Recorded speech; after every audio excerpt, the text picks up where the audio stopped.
Abu Hurairah ini ditemui oleh seorang laki-laki tabi'in ini. Temui, wahai Abu Hurairah, ceritakanlah kepadaku sebuah hadis yang hadis tersebut diceritakan oleh Rasulullah sallallahu alaihi wasallam, tidak ada di antara kamu dengan sahabat-sahabat yang lainnya kecuali hanya berdua saja. Artinya hadis itu disampaikan oleh Rasulullah SAW hanya kepadamu saja.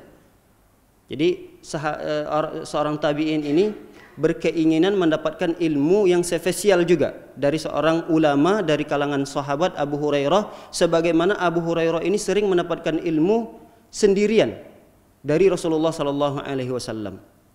Lalu Abu Hurairah berpikir sejenak, kira-kira hadis apa yang aku dapatkan dari Rasulullah sallallahu alaihi wasallam? Antara Rasulullah dengan ilmu tersebut adalah aku sendiri yang mendengarkannya. Berpikir sejenak Abu Hurairah, lalu Abu Hurairah teringat sebuah hadis. Hadis tersebut ingin disampaikan oleh Abu Hurairah. Haddatsani Rasulullah sallallahu alaihi wasallam. Rasulullah sallallahu alaihi wasallam pun bercerita kepadaku. Tidak berapa lama Abu Hurairah pingsan. Pingsan Abu Hurairah radhiyallahu taala anhu. Setelah itu seorang tabi'in ini bingung. Pingsan, tidak berapa lama siuman kembali, sadar. Kemudian dia ingin melanjutkan hadisnya. Haddatsani Rasulullah sallallahu alaihi wasallam, diceritakan Rasulullah SAW menceritakan kepadaku. Lalu dia pingsan yang kedua kalinya. Abu Hurairah pingsan yang kedua kalinya. Tidak berapa lama ditunggu oleh seorang tabi'in ini karena dia memang benar-benar mengharapkan satu hadis ini yang spesial yang diberikan oleh Rasulullah SAW kepada Abu Hurairah. Tapi hadis itu tidak kunjung keluar dari mulut Abu Hurairah radhiyallahu taala anhu. Akhirnya ditunggu oleh seorang tabi'in ini sampai Abu Hurairah siuman. Giliran yang ketiganya, Abu Hurairah pun berusaha untuk berbicara, menyampaikan hadis tersebut. Haddatsani Rasulullah sallallahu alaihi wasallam. Rasulullah sallallahu alaihi wasallam bercerita kepadaku. Tidak berapa lama, belum sampai pada isi hadisnya, Abu Hurairah pingsan yang ketiga kalinya. Pingsan, kemudian siuman kembali, dan Abu Hurairah menguatkan dirinya untuk bisa menyampaikan hadis ini kepada seorang tabi'in ini, dan hadis tersebut diceritakan oleh Abu Hurairah radhiyallahu taala anhu. Idza kana yaumal qiyamah yanzilu ilal ibadi liyaqdiya bainahum wa kullu ummatin jasiyah. Kata Abu Hurairah, nanti apabila pada hari kiamat yanzilu ilal ibad, Allah Subhanahu wa taala pun turun kepada hamba-hambanya. Liyaqdiya bainahum, untuk menghakimi mereka. Wa kullu ummatin jasiyah, dan setiap umat ketika itu, setiap manusia seluruhnya tertunduk malu, bersimpu kepada Allah Subhanahu wa taala.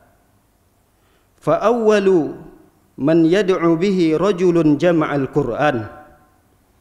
Yang pertama sekali yang akan dipanggil oleh Allah Subhanahu wa taala adalah seorang laki-laki yang pintar sekali di dalam membaca Al-Qur'an.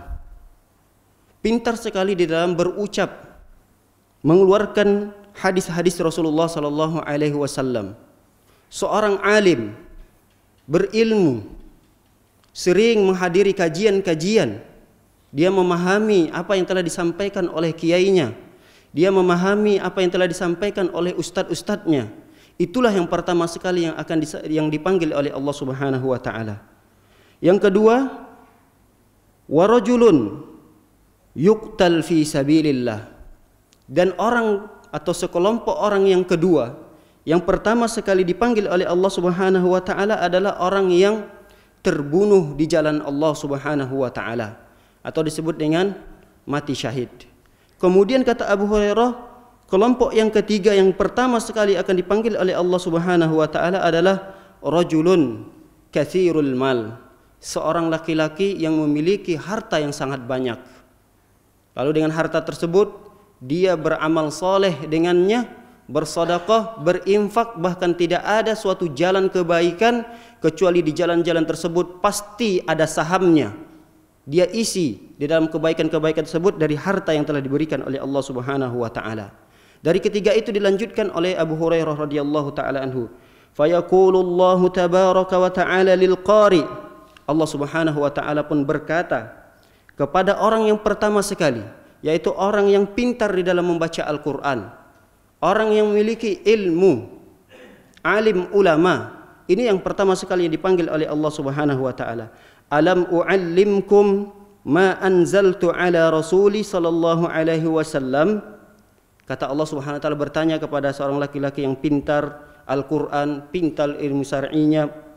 Allah Subhanahu wa taala mengatakan, "Alam u'allimkum, bukankah aku telah mengajarkan kepadamu apa-apa yang telah aku turunkan kepada Rasulullah sallallahu alaihi wasallam?" Kita tahu yang telah diturunkan oleh Allah kepada Rasulullah SAW adalah Al-Qur'an dan hadis. Bukankah kata Allah Subhanahu wa taala, aku turunkan kepada Rasulullah SAW Al-Qur'an dan hadis, lalu dengan keduanya itu kamu mempelajarinya dan kamu bisa menghafalnya dan kamu bisa mendakwakannya dan kamu bahkan bisa memberikan solusi-solusi kepada umat? Kata laki-laki tersebut menjawab, qala bala ya Rabb, benar wahai Allah, akulah termasuk orang tersebut. Akulah termasuk orang yang hafal Quran. Akulah yang termasuk dalam bacaan Al-Quran yang sangat bagus. Akulah dalam menyampaikan hadis-hadis tersebut, ya Allah Subhanahu wa taala, sehingga banyak umat yang dari tersimpang jalan mereka menjadi berada di jalan yang benar. Akulah termasuk orang tersebut, ya Allah. Qala famadza amilta fima alimta. Kata Allah Subhanahu wa taala, kalau begitu apa yang telah kamu lakukan terhadap ilmu yang telah aku berikan? Lalu dia menjawab, qala kuntu aqumu bihi ana al-lail wa ana an-nahar. Ya Allah, yang aku lakukan adalah aku berdiri melakukan salat malam, bahkan tidaklah aku tertidur di malam hari kecuali hanya sedikit, karena untuk membaca Al-Qur'an dan mengulang-ulang hafalannya. Dan aku ya Allah dengan ilmu yang aku berikan sering sekali aku mendakwakannya kepada manusia. Tiada waktu kecuali aku isi untuk berdakwah kepada Allah. Fayaqulullahu tabaraka wa ta'ala lahu kazabta. Kata Allah Subhanahu wa taala, kamu dusta. Kata Allah Subhanahu wa taala, kamu berdusta. Wa taqulu lahul malaikah, dan para malaikat pun mengatakan. Jadi bukan hanya Allah Subhanahu wa taala, bahkan malaikat yang menyaksikan persidangan itu, malaikat menyaksikan, bukan satu, bukan dua malaikat, tapi para malaikat menyaksikan persidangan tersebut. Malaikat pun berkata, bal qala kadzabta, qalu kadzabta. Malaikat pun mengatakan, kamu berdusta. Fayaqulullahu bal aradta an yuqal fulan qari'un faqad qila zak. Bahkan kamu hanya menginginkan dari apa yang telah kamu usahakan dulu adalah agar kamu diberikan gelar oleh manusia sebagai qari, sebagai orang yang pintar dalam baca Al-Quran, sebagai alim, sebagai orang yang dianggap, ditokohkan, orang yang berilmu di masyarakatnya. Itu yang ingin sebenarnya ada pada dirimu. Ini orang yang pertama. Kemudian kelompok yang kedua, wa yu'ta bi sahibil mal fayaqulullahu lahu alam usi 'alaika hatta lam ada'ka tahtaju ila ahadin. Kata Abu Hurairah, kelompok yang kedua adalah orang yang memiliki harta yang sangat banyak. Orang yang mungkin seorang tajir, pengusaha besar, hartanya di mana-mana, asetnya luar biasa. Nah, orang yang seperti ini dipanggil oleh Allah Subhanahu wa taala dan Allah pun berkata kepadanya, "Bukankah aku telah meluaskan rizkiku kepadamu? Bukankah aku telah meluaskan rizkiku kepadamu?" Kemudian kata Allah Subhanahu wa taala, sehingga kamu tidak butuh kepada seorang pun dulu ketika di dunia. Saking luasnya rizkimu, kamu tidak butuh lagi kepada siapapun. Kata Allah Subhanahu wa taala, kata orang tersebut menjawab, "Bala ya Rabb, benar ya Allah. Apa yang telah Engkau berikan tersebut sungguh sangat-sangat cukup dan aku tidak butuh lagi kepada seorang makhluk pun ketika itu." Kata Allah Subhanahu wa taala, "Famadza 'amilta fima ataituka?" Kalau begitu, apa yang kau lakukan? Apa yang telah kamu kerjakan dari apa yang telah aku berikan kepadamu berupa rizki? Laki-laki tersebut menjawab, "Qala kuntu asilur rahim wa atasaddaq." Kata laki-laki itu menjawab, "Ya Allah, dari harta tersebut aku gunakan untuk bersilaturahmi. Kemudian aku bersedekah dari harta tersebut. Bahkan tidak ada jalan kebaikan kecuali di dalamnya aku titipkan hartaku ya Allah. Tidak ada jalan kebaikan yang membutuhkan biaya kecuali ya Allah aku titipkan hartaku di situ ya Allah. Kata Allah Subhanahu wa taala mengatakan, fayaqulullahu lahu kadzabta, kamu berdusta, kata Allah Subhanahu wa taala. Wa taqulul malaika, dan para malaikat pun mengatakan kamu berdusta, kata para malaikat. Fayaqulullahu bal innama aradta an yuqal fulan jawad faqad qila zak. Padahal yang engkau inginkan dari perbuatan-perbuatan tersebut adalah agar engkau diberikan gelar bahwasanya kamu adalah di antara orang-orang yang dermawan. Dan itu telah kamu dapatkan. Di dunia gelar itu telah kamu dapatkan, kamu digelar, dipanggil orang adalah orang-orang yang dermawan. Kemudian dipanggil orang yang ketiga.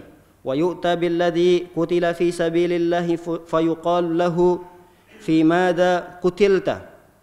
Kemudian dipanggillah kelompok orang yang ketiga, yaitu orang yang terbunuh di jalan Allah Subhanahu wa taala.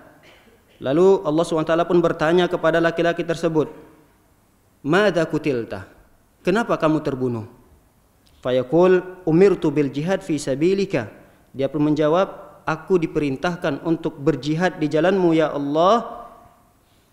Faqataltu hatta qutiltu. Aku pun bersemangat untuk berperang, aku pun bersemangat untuk mengangkat senjata sampai aku terbunuh, sampai aku tewas di medan perang.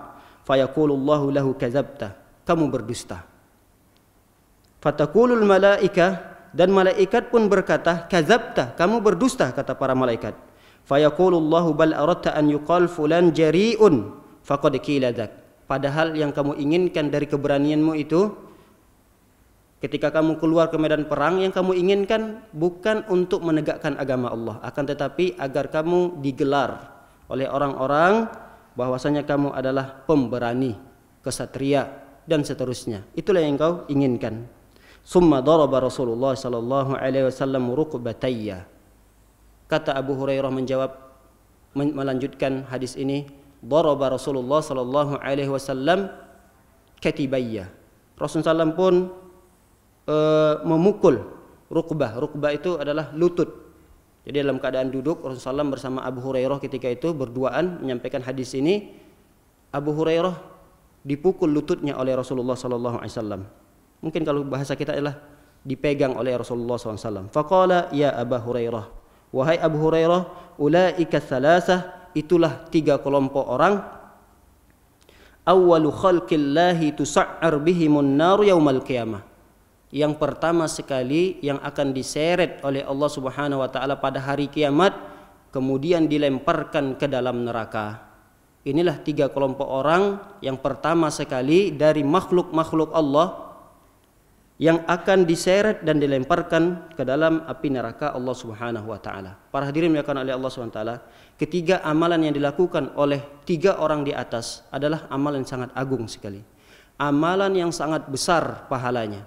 Akan tetapi ketika amalan tersebut terselipkan di dalamnya selain Allah Subhanahu wa taala, maka amalan tersebut tiada gunanya dan tiada manfaatnya bagi orang itu ketika di akhirat.